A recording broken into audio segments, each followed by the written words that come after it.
Welcome to Pushpad academy. Hello students, आज हम पढ़ेंगे कंब्यूशन एंड फ्लेम। इसमें हम जानेंगे कंब्यूशन क्या होता है, फ्लेम क्या होता है और भी बहुत सारी चीज़ें जो इसी से रिलेटेड है। तो चलिए पहले हम जानते हैं कंब्यूशन क्या है। कंब्यूशन एक ऐसा प्रोसेस है जिसमें जो भी सब्सटेंस होता है वो ऑक्सीजन के साथ रिएक्ट करके हमको हीट देता है, मतलब वो सब्सटेंस जलता है, उसको हम बोलते हैं कंब्यूशन। अब जो सब्सटेंस इसमें यूज़ होता है कंब्यूशन, ये जो प्रोसेस है इसमें जो भी सब्सटेंस यूज़ होता है उसको हम बोलते हैं कंब्यूस्टिबल सब्सटेंस। कंब्यूशन क्या है फिर? जो भी सब्सटेंस है वो क्या होगा, ऑक्सीजन के साथ रिएक्ट करेगा, ऑक्सीजन के साथ रिएक्ट करके वो हीट देगा, हीट प्रोड्यूस करेगा, उस प्रोसेस को हम बोलते हैं कंब्यूशन। और जो इसमें सब्सटेंस यूज़ हो रहे हैं वो है कंब्यूस्टिबल सब्सटेंसेस।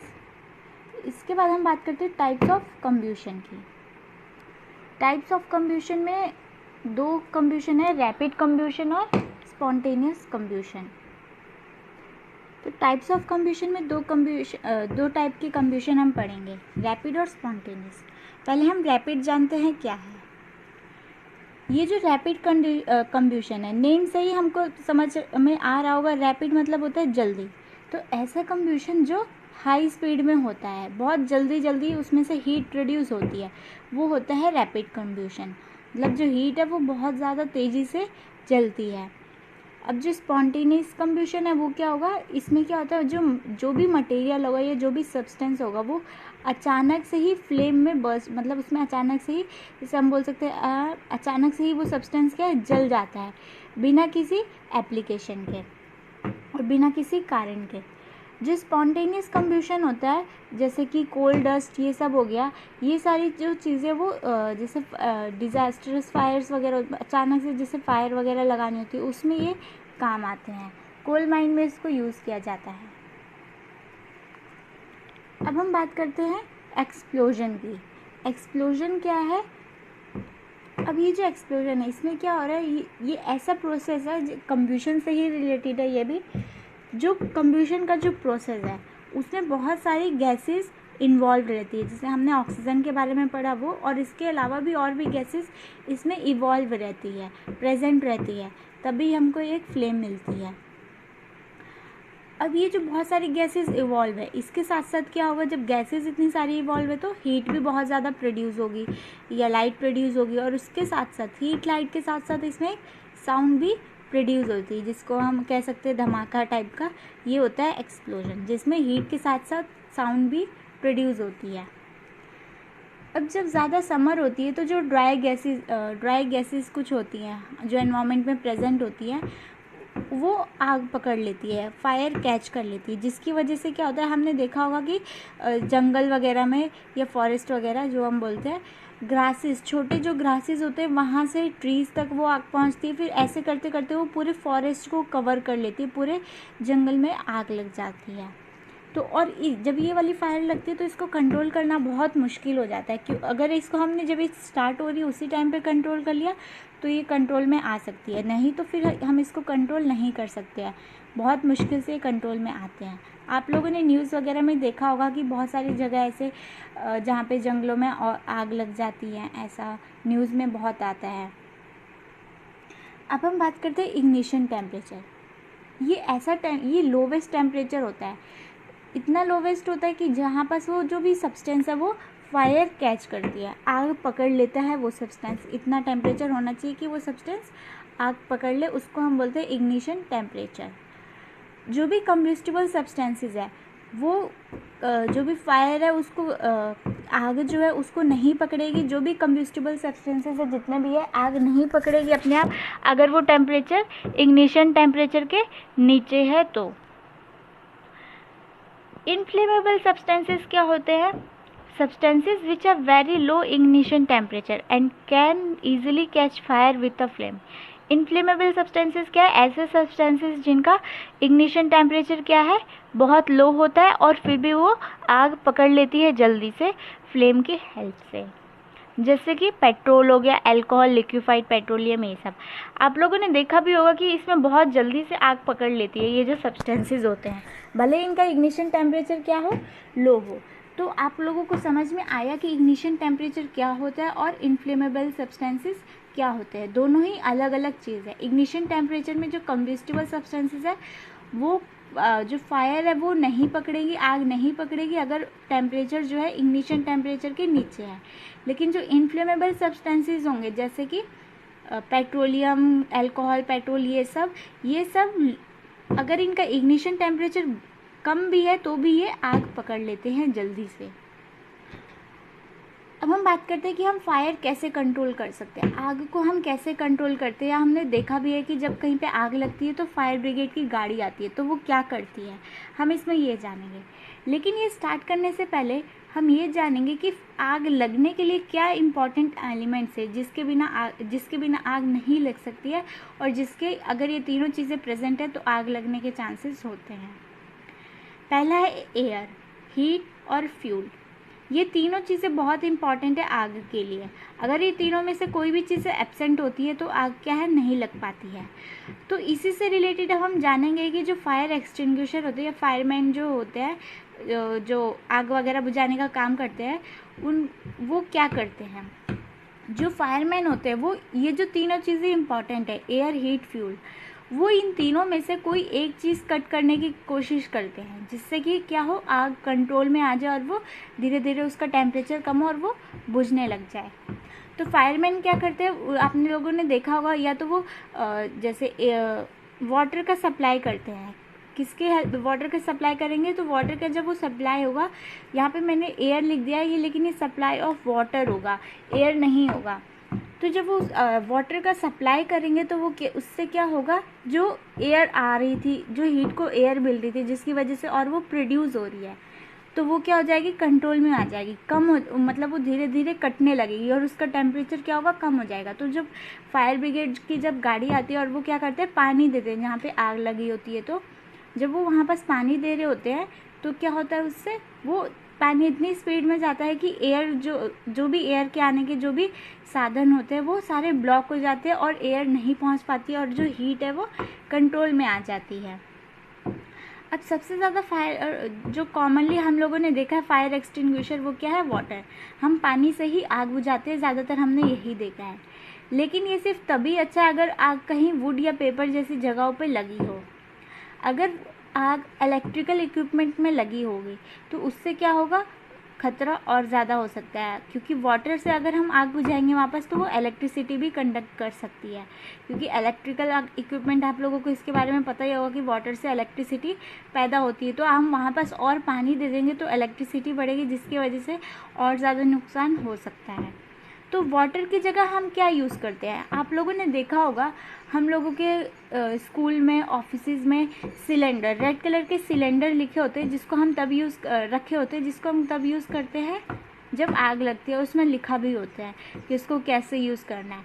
अब वो जो सिलेंडर होता है हर जगह पे जो लगा होता है, वो उसमें क्या प्रेजेंट होता है, ऐसा उसमें कार्बन डाइऑक्साइड प्रेजेंट होती है जो कि हाई प्रेशर में रिलीज़ होती है जब हम उसको कहीं आग वगैरह बुझाने के लिए यूज़ करते हैं तब।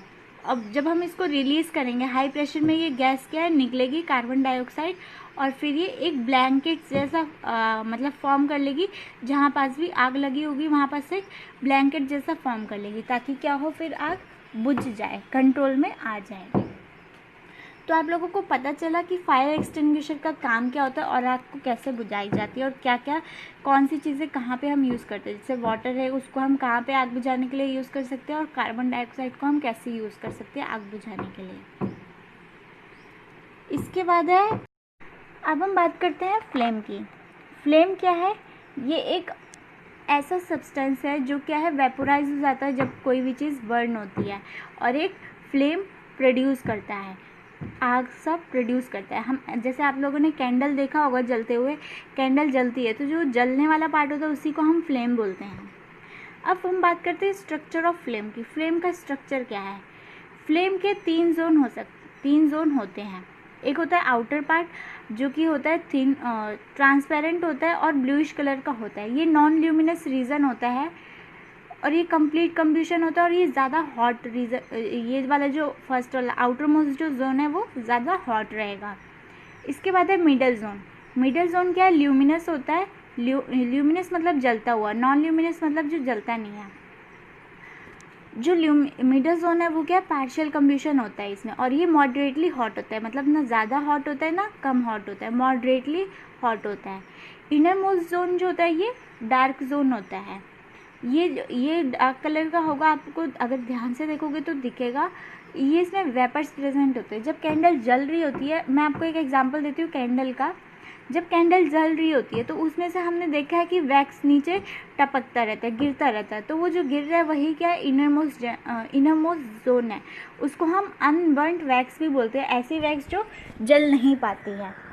तो आप ये कैंडल का एक डायग्राम है, इसकी हेल्प से आप देख सकते हैं। जो आउटर मोस्ट लेयर है, जो आउटर मोस्ट जोन है वो क्या है, ब्लूइश जोन है, और ये कंप्लीट कम्ब्यूशन है। और जो मिडल है वो पार्शियल कम्ब्यूशन है, और ये येलो कलर में हमको देखने को मिल सकता है।